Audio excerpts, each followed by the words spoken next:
NBC Sports on USA welcomes you to the NASCAR Cup Series from Watkins Glen.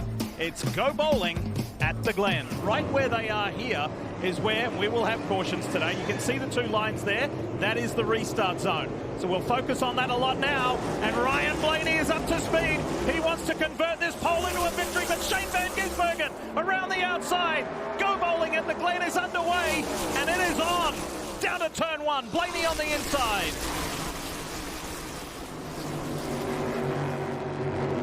Some lockups, but fairly clean thus far. Blaney trying to keep Van Gisbergen out. SVG wants that inside line, but Blaney's going to lead him up the hill the first time through the S's. SVG with a smart decision right there on lap one. Could have kept it on the right side of Blaney, going up the S's. It gets very tight up there. That was a good decision. Leaders should be on pit road this time. There they are, Blaney, SVG right to the rear bumper, making up as much time as possible. Now it's a battle of pit crews, Marty. SVG described the balance as, quote, decent, Steve. He said he gets close to the 12 and he just loses all of his grip, but he feels like overall he is better than the 12. We'll see if the pictures can make up that time, Dave. I don't know about that, Marty, because this morning Jonathan Hassler, crew chief for the 12, said on reverse stops, our crew has been one of the best this year. Two other tracks where they've done that this year, so they'll try to back that up here. Ryan Blaney said the balance on this car is okay. They'll get 4 Goodyear tires, fill it full of Sunoco fuel. Let's watch the race off of pit road. Will Blaney hang on to it late? Sure does. Yep, pretty straightforward, no worries.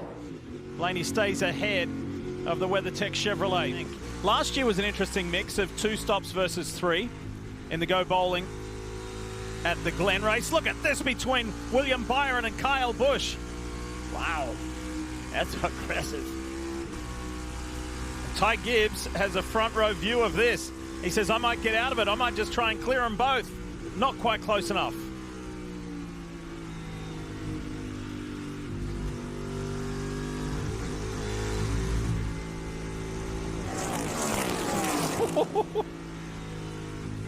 This is wild heading up into the S's. It's a lot more serene for Chris Buescher.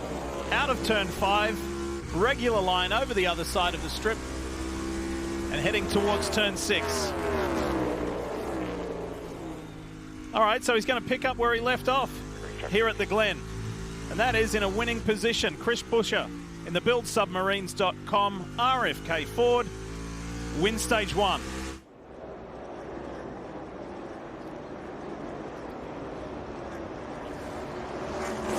And Alex Bowman and Ryan Preece follow him across the line, as Jeff and Steve mentioned, for those much-needed points. Here's that revised, that renewed, new restart zone. Chris Buescher in the BuildSubmarines.com Ford with his RFK teammate on the outside.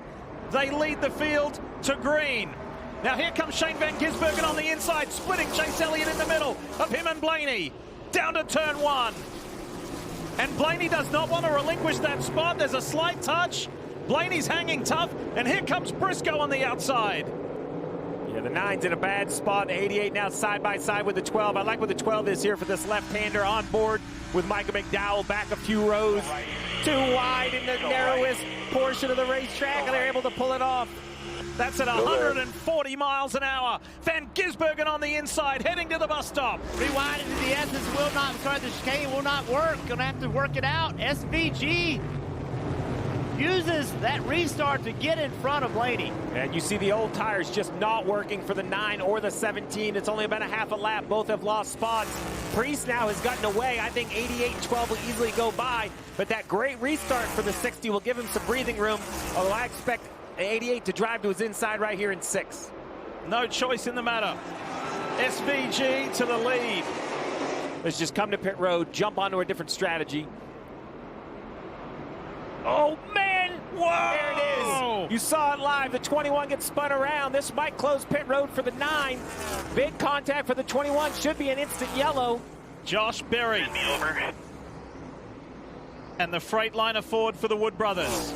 No caution yet. To try to jump the pit road right here. Let's see if he makes it. He's so far back. He's going to try to turn right. There he is. Will he make it to pit road before the yellow comes out? No yellow. So the NASCAR is going to let this. I thought that would be an instant yellow with that much contact. It wasn't. The 9 of Chase Elliott instantly got the pit road. Caution's out. And the reason is debris, exit of turn 5 where Josh Berry spun. He makes it back to pit road. That part of the racetrack, we have seen so many big wrecks throughout the history of this racetrack. Here it is right here. They're behind Chase Elliott, who's really slow. A little bit of contact from Ty Dillon.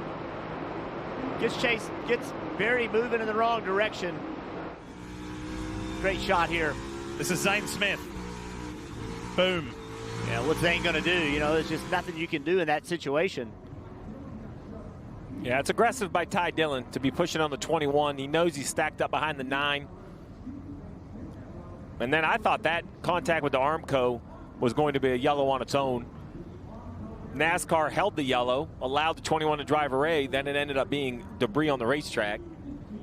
Back in time to see them go racing in the second stage of Go Bowling at the Glen. Shane Van Gisbergen leans Ryan Blaney, and then SVG's teammate Ross Chastain tucked in that light blue and white car. SVG giving Blaney to the outside, believing he cannot beat him off this corner. He was right.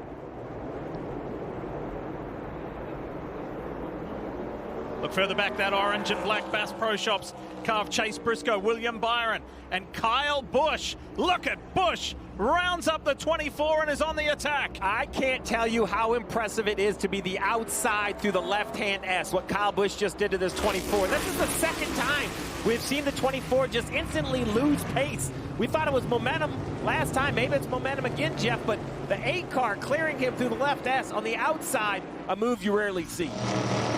So we've got a split at the front, and look at this, between Trackhouse teammates fighting off pit road. Van Gisbergen will win that ahead of Chastain, but we've got a split with Blaney staying out. So Blaney will have the opportunity to pit this time because as the leader of the race. Behind, you're coming to 2 to go. Coming to 2 to go. So Blaney can come while coming to 2 to go because that won't close pit road. So SVG's on pit road or off pit road. Let's see what Blaney does.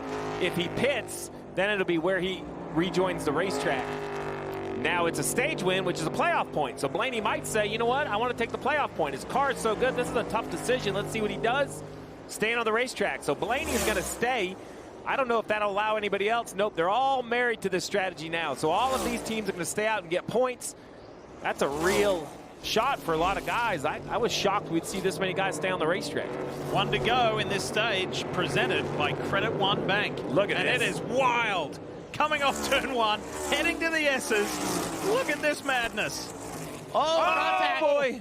Eric Jones, hang on to it. Great job. I thought that was going to be guardrail for sure for the 43 of Jones, and as he gets it gathered back up, the race continues at the end of the backstretch. Yeah, you did. You got slammed out of the line, no doubt. Ryan Preece now in 11th. Can he pick up that one spot to get a point? Probably not. Chase Elliott on better tires. All kinds of pressure. A little bit of smoke. I knew it was from somebody. 42 of Nemechek sent around on the entrance of the carousel. I saw the smoke, but you can't tell if it's like tire lockup or what it is. First it was Eric Jones, and now his teammate. It's a bad lap for Legacy Motor Club. Oh my goodness. So there is the end of stage 2, and the pole man, Ryan Blaney, will grab maximum points. Have a look a little further back. Who else is going to grab points? We've been telling you a lot about Bowman. Alex is going to grab 7th, and Ryan Preece indeed does grab 1 stage point. That was a nice comeback. Look what happened here. Teammate on teammate. A little hip and shoulder out into the grass. But then what happens to John Hunter Nemechek later on? Yeah, the 42 gets into the S's and just cannonballs his teammate. The 43 unhappy. And somebody else got the 42. Look at the camera. He's not going to make it. Oh, man. Oh, no. And hard to tell what happened there. Contact already made. It was out of the bus stop. We'll have to see exactly what happened to the 42. GR Supra ready to go back to racing. The beginning of stage 3. Let's go. The man who led the field to green all the way back at the beginning of the day. Ryan Blaney of Team Penske has got William Byron all over him. Look at Gibbs on the inside of his JGR teammate. 3 wide into turn 1. Multi-lanes. Ryan Preece goes right around the outside.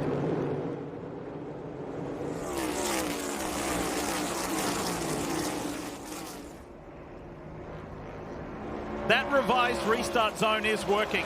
We're not seeing that traditional turn 1 chaos. It spreads them out enough that we've had really good restarts today. Good restarts and great racing. Hasn't taken any racing away. And right there with Tyler Reddick as well. Wow, contact. He's around. Kyle Busch. Contact with Hamlin entering turn 7. How much is the damage going to be on that 8? He continues for now. Hamlin drops back. Here's a replay.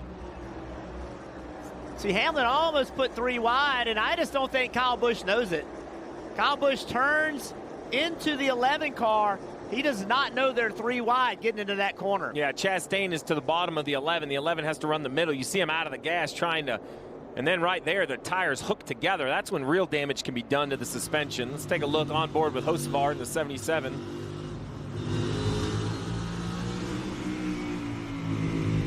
Here's Kyle Busch. The leaders, that could be a different decision, but I think SVG can run a few more laps as Chastain just sends Briscoe. Oh, here we go. Wow. Bouncing his way back onto the track. That was full motocross style. Yeah, Ricky Carmichael will be impressed with that move across the whoops. Ross is on a mission here, and Bubba's not giving him anything. So that opened up an avenue for Chase Briscoe, then hit the curb. That's right. It wasn't malicious, it was just circumstantial. John Hunter Nemechek comes to pit road because of this. What happened? Heading to the back stretch. Whoa, that is not the place to lose it. That's at about 140 miles an hour. That is wild. Yeah, just out of the groove. Trying to climb the S's. Was there contact? It was hard to tell looking back. It was definitely uncomfortable. Yeah, it's hard to tell, but part of me thinks it almost had to be contact to get that far out of line. It was a heck of a save. Sure was. That was going to be a big ride at the really high-speed part of the racetrack. Meanwhile, back up front and leading to the tune of 6 seconds is Shane Van Gisbergen here aboard the WeatherTech Chevrolet for Trackhouse Racing. They have laps. It is not as technical. It is more high speed. It has everything that I thought would help the 88, but here he is, the 88, leading. The 20 making a move, Jeff. It's still a good battle for second, side by side, into the inner loop. Nice. Fell by him. SVG obviously dominant on road courses, but keep your eye on him because he is improving on the ovals. He is becoming a factor on the ovals, not winning speed yet, but competitive speed. The day started with Marcus Ambrose, a Glen winner, voicing our show open. Marcus Ambrose encouraged Shane Van Gisbergen to do what he's doing now. SVG does it again, but a year on, he gets redemption and wins at Watkins Glen. Terrific effort from Christopher Bell and the 20 team at Joe Gibbs Racing as Bell gets Buescher on the final lap. Chris will finish third. Hell yeah, boys. Hell yeah.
It's been a long time since we've seen dominance like this in the road courses in the Cup Series, but SVG delivers again. 4th straight. Hi folks, Lee Diffie from NBC Sports. If you enjoyed what you just watched, well, it's time to bring the action and subscribe to the Motorsports on NBC YouTube channel. You can have it all: news, highlights, interviews, and analysis. So go for it.